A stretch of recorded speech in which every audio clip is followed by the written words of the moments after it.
ሰው ይከበር ኑሮ ይርከስ። ሰው ይከበር ኑሮ ይርከስ። ተወዳጁ ሰይፉ ፋንታሁን በአደባባይ ያሰማው ተጽዕኖ ፈጣሪ ድምጽ። በሌላ በኩል ደግሞ ሉላ ገዙ ወደ አዲስ ህይወት ልትሸጋገር ነው። ህልሜ ነው ወዳለችው የፖለቲካ ጉዞ ልትቀላቀል ይሆን? በጽኑ ህመም ላይ ነች የተባለችው ጉዳይስ እንዴት ነው? ከኢቢኤስ ቤት ለምን ጠፋች? በአጠቃላይ እውነቱን ከውስጥ በደረሰ መረጃ መሰረት ይዘንላችሁ መተናል። በተጨማሪም በፊንቴክ አምባሳደሮች ላይ የተሸረበውን ሴራ እንገልጣለን። ሐሳባችሁን በኮሜንት እያጋራችሁን ቪዲዮውን ላይክ እያደረጋችሁ አብራችሁን ዝለቁ።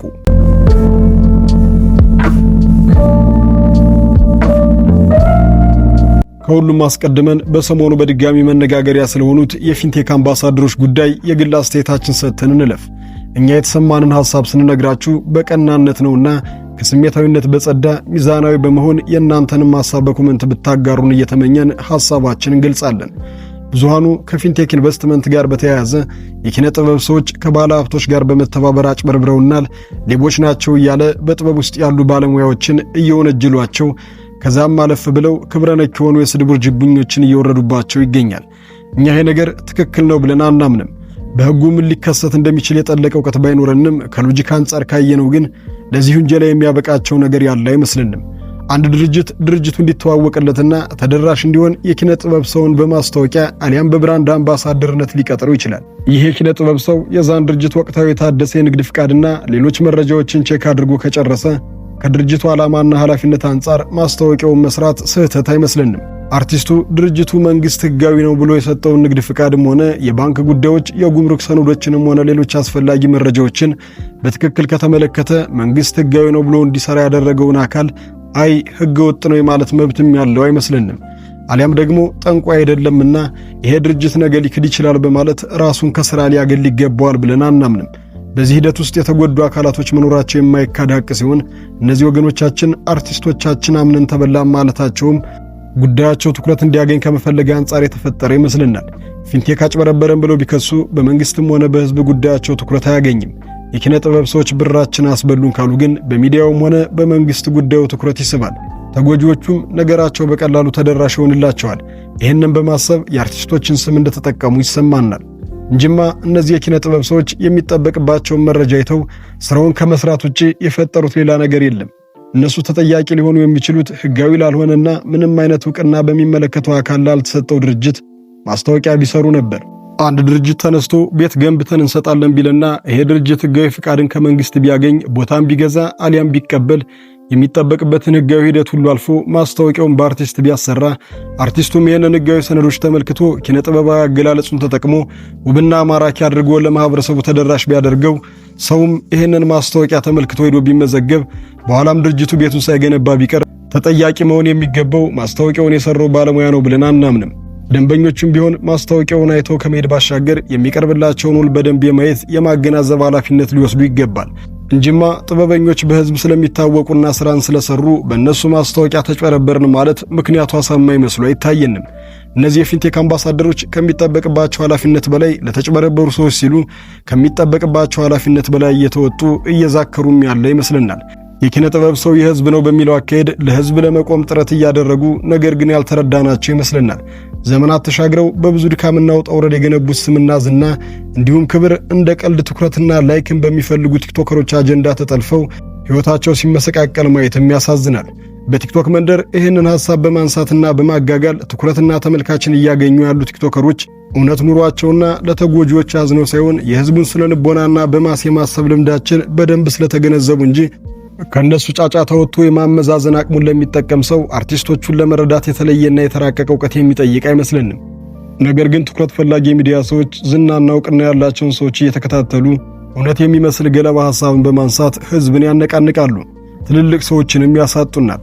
አርቲስቶችን ዶክተር ቢኒያምን አይነት በጎ ሰው ከፍ ዝቅ ሲያደርጉ ያስመለክቱናል። እኛም ማመዛዘን አቅቶት እናሸረግድላቸዋለን።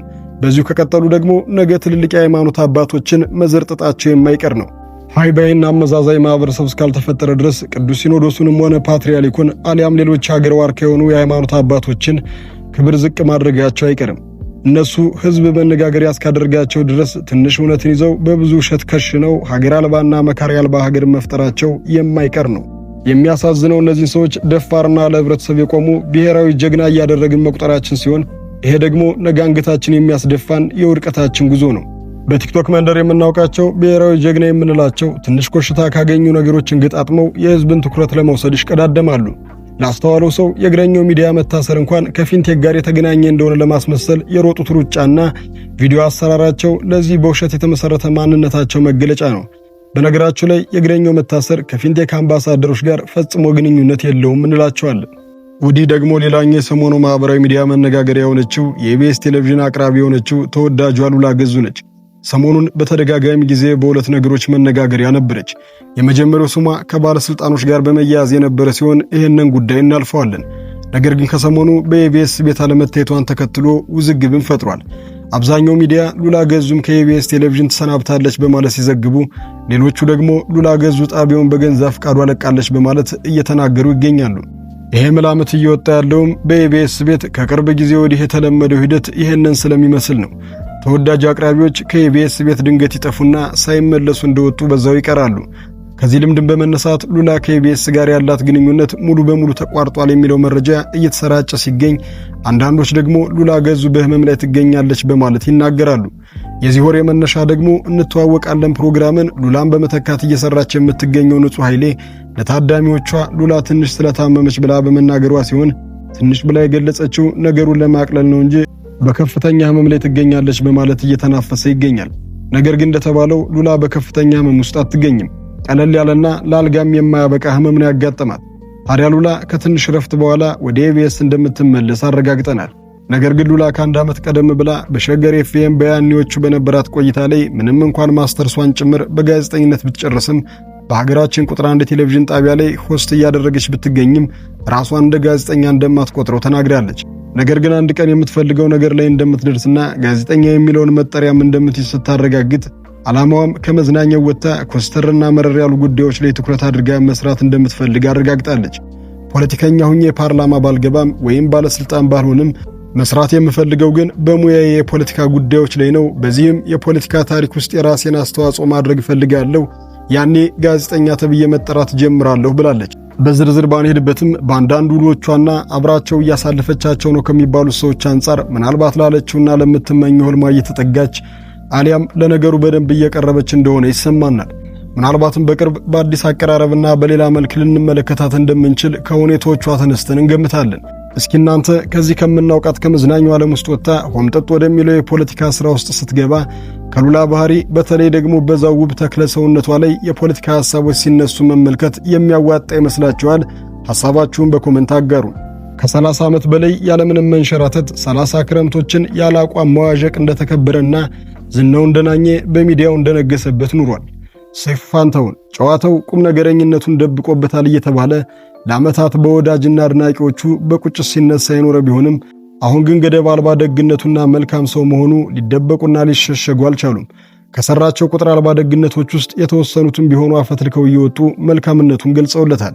እሱ ግን እንዲወራ አይፈልግም። አሁንም ደጉኖ በደግነቱ ይዘልቃል።